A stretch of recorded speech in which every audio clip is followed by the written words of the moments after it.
ખરો ભક્ત હોય તે જેમ જેમ માન પામે તેમ તેમ દાસનો દાસ થઈને વર્તે. ખરા ભક્તની નિશાની આપણે આગળ લાઈનમાં બેઠા પાછળ બેઠા એની ગણતરી એનાથી ગણાય નહીં. પણ ખરો ભક્ત ખૂણામાં બેઠો હોય, સાવ ખૂણામાં, પણ આવી રીતે વર્તે.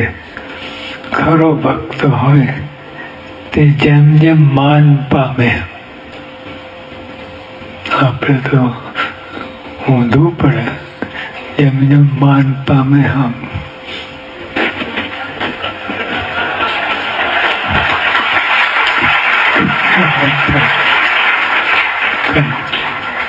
સત્સંગમાં આવી વાત થાય છે. મહારાજ કે ખરો ભક્ત હોય તે જેમ જેમ માન પામે તેમ તેમ દાસનો દાસ થઈને વર્તે. માન પામે અને દાસનો દાસ થઈને વર્તે. બે ઊંધું છે. એમને માન પામે દાસનો દાસ વર્તે.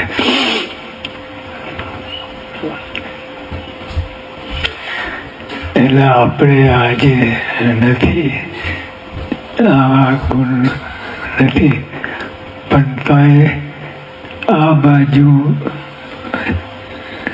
જવું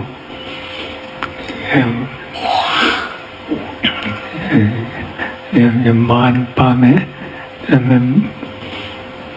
એ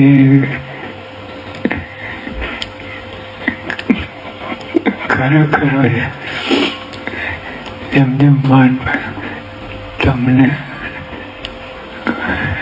પહેલી લાઈન વાળા અને 5મી લાઈનમાં ધકેલ અને 5મી લાઈન વાળા પહેલી લાઈનમાં ધકેલ. શું થાય? અહીંયા જ થાય. બીજી આગળની વાત તો બહુ છે, પણ જરા આગું પાછું થઈ જાય. કદાચ બોલે નહીં, પણ મનમાં તો ધારી રહે આ વાત છે. મારો વાળો આવે તો બતાવી દો એ વાત કરે. એને માનની અને સત્સંગમાં આ જ છે. મારા કે માન અપમાનમાં જે સરખો રહે એ સત્સંગી, ખરેખર સત્સંગી કહેવાય. પણ અત્યારે આપણે નથી આવું, પણ તો એ આપણે જાતે તપાસ કરી કે મને માન નહીં મળે તો શું દશા થાય, મને આગળ પાછળ બેસાડ શું દશા થાય. એ રીતે પોતે સેલ્ફ ટેસ્ટિંગ કરે. કેમ કે અહીં તો કોઈ અપમાન કરવાનું નથી. ભૂલથી કોઈ કંઈ થાય તો બરાબર, પણ તમને સન્માન જ મળવાનું છે. જાદી રીતે સન્માન જ મળવાનું છે. તો કેવી રીતે ખબર પડે કે આપણને માન છે કે નહીં? તો આપણે જાતે જ એની ટેસ્ટિંગ કરી લે. કોઈને કહેવાનું નહીં, જાતે બધું પતાવી દેવાનું. ખરો ભક્ત હોય તે જેમ જેમ માન પામે તેમ તેમ દાસનો દાસ થઈને વર્તે. અને સંતો ભક્તો એ સેવા ઈચ્છે. ભલે તમે સેવા ના કરી શકો, કોઈ કારણસર છે, પણ ઈચ્છે, મનમાં ઈચ્છે કે મારે સેવા કરવી છે, સેવા કરીશ. એ રીતે મનમાં રહે તો ઘણો ફેર પડે અને એકાંતિકપણા અનુપમાય એવું છે. ખરો ભક્ત હોય તે જેમ જેમ માન પામે તેમ તેમ દાસનો દાસ થઈને વર્તે અને સંતો ભક્તોની સેવા ઈચ્છે. એવા ભક્તને અમે ભૂલતા નથી.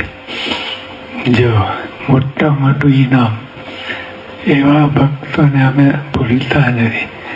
આ રીતે વર્તે મનમાં હોય મહારાજ કે એવા ભક્તને અમે ભૂલતા નથી, વારંવાર સંભાળીએ છીએ.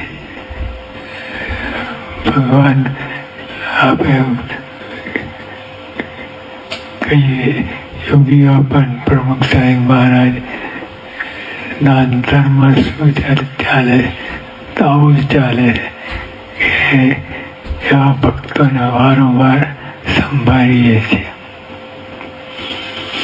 આવી બુદ્ધિ પ્રાણ પર્યંત રહે તે સર્વ ભક્તોમાં શ્રેષ્ઠ છે.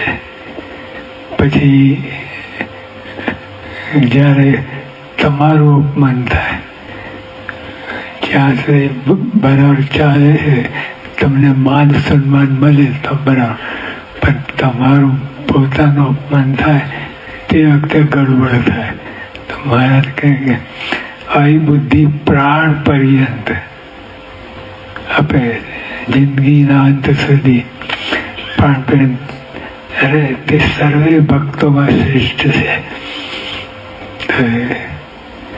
પર્વતભાઈ હતા, છેલ્લે બેસતા ખૂણામાં, મહારાજ આગળ બોલાવે તારે જાય, નહીં તો ત્યાં જ એમને એવું સુખ આવે. એ પહેલી લાઈનમાં બેઠા સુખ આવે, એવું સુખ આવે. તે ભગવાનની મૂર્તિનું કામ, એ સિવાય બીજું કાંઈ નહીં. તો બીજાનું કામ હોય એટલે બધી બાજી બગડે. આપણે ભગવાનનું કામ હોય એ જો કે આ તો બહુ ઊંચી વાત છે ખરેખર, પણ તો આપણે આ રસ્તે જવાનું છે.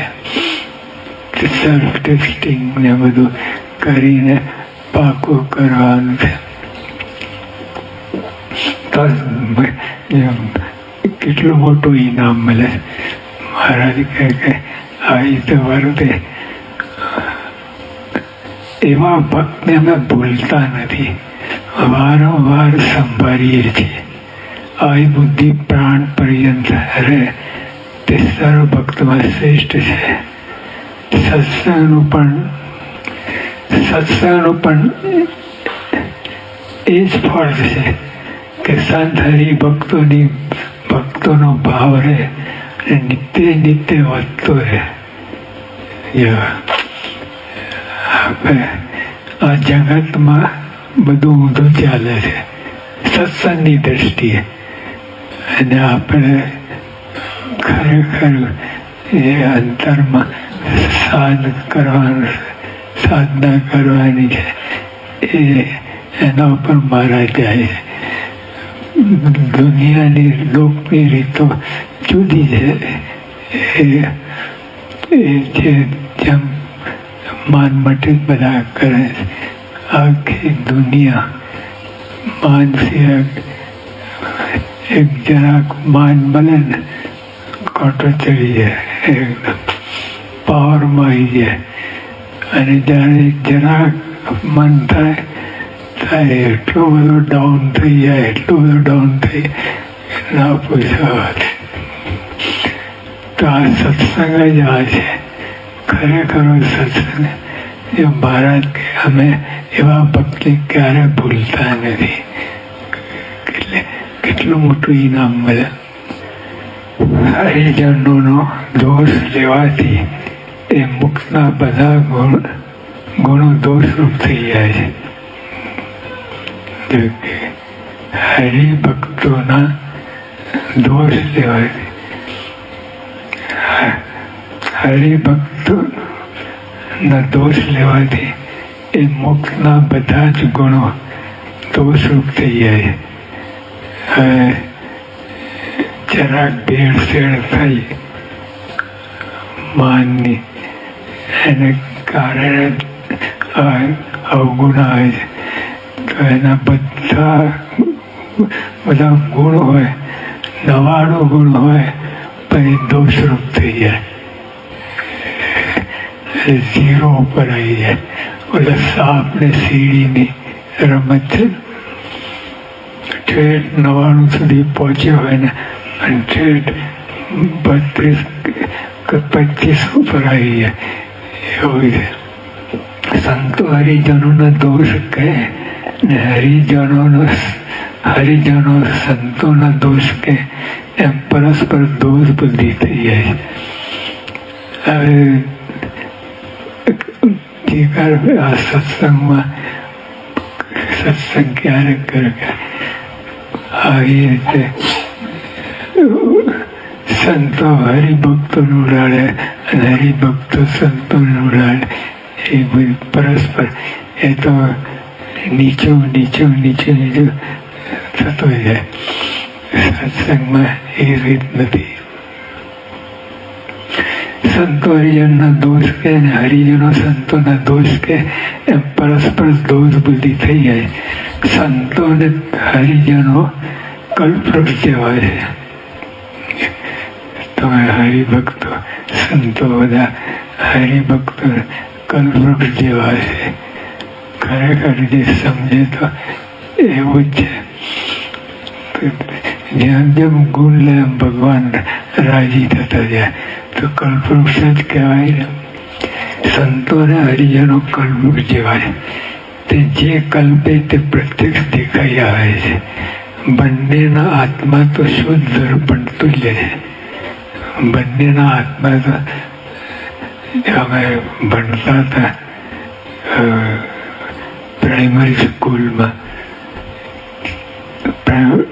સેકન્ડરી સ્કૂલમાં, તો અમારા ટીચર કે બધાને 100 માર્ક આપી દો, બધાને 100. અને પછી કાપતા જે રહે એના કહેવાય 100માંથી જો કંઈક ભૂલ થઈ તો 5 કપાઈ ગયા, બીજી ભૂલ થઈ 10 કપાઈ ગયા. એમ કરતા જે સરવાળો રહે એના માર્ક્સ ગણાય. એમ મહારાજ પણ કહે છે જે કલ્પે તે પ્રત્યક્ષ દેખાઈ આવે છે. બંનેના આત્મા તો શુદ્ધ દર્પણ જાય. એટલે 100માંથી 100 બંનેના આત્મા શુદ્ધ દર્પણ જેવા છે. તેથી સંકલ્પ માત્ર તાદૃશ્ય જણાઈ આવે છે. એટલે ચોખ્ખી સ્લેટ હોય તેમાં એક કઈ ટપકો હોય તો દેખાઈ આવે. બંનેના આત્મા તો શુદ્ધ દર્પણ જેવાય. તેથી સંકલ્પ માત્ર તાદૃશ જણાઈ આવે છે. પરસ્પર જ્યારે કુહિત થાય છે ત્યારે ગુણ માત્ર દોષરૂપ થઈ જાય. હવે આપણે પરસ્પર દોષ બુદ્ધિ થાય, એક જરાક દોષ બુદ્ધિ થાય તો ઓલા ભગવાન રહેશે, ભગવાન સામે દોષ બુદ્ધિ કરાવી આપે. પરસ્પર હિત રહે ત્યાં સુધી કુહિત થતો નથી, સુરત ભાવ તૂટતો નથી. કડી પ્રવેશ થાય છે ત્યારે અપાર હિતને પણ ખારું ઝેર કરી મૂકે છે. સત્સંગમાં બધાનું ભલું ઈચ્છો. કોઈ આપણે સામે મળે ભલું થાય, બીજો સાવ મળે ભલું થાય, ત્રીજો સાવ મળે ભલું થાય. મનમાં એ ભાવના એવી ટેવ પાડે તો નહીં તો ચાલુ જ હોય ગુણ પણ એ કરતે બધા યોગીઓ વગેરે ભગવાન સૌનું ભલું કરો. તો આપણે જેને મળીએ એમાં મનમાં ભગવાન સૌનું ભલું કરો. એ સૂત્ર બહુ જબરજસ્ત છે. હવે તે તમને અળખણ શાંતિ રહે કોઈ વાતમાં. અને ગમે એવું વાતાવરણ હોય, પરિસ્થિતિ હોય, એમાં તમે સ્થિરતા રહે એ જ સત્સંગનું ફળ છે. સહજાનંદ સ્વામી મહારાજ.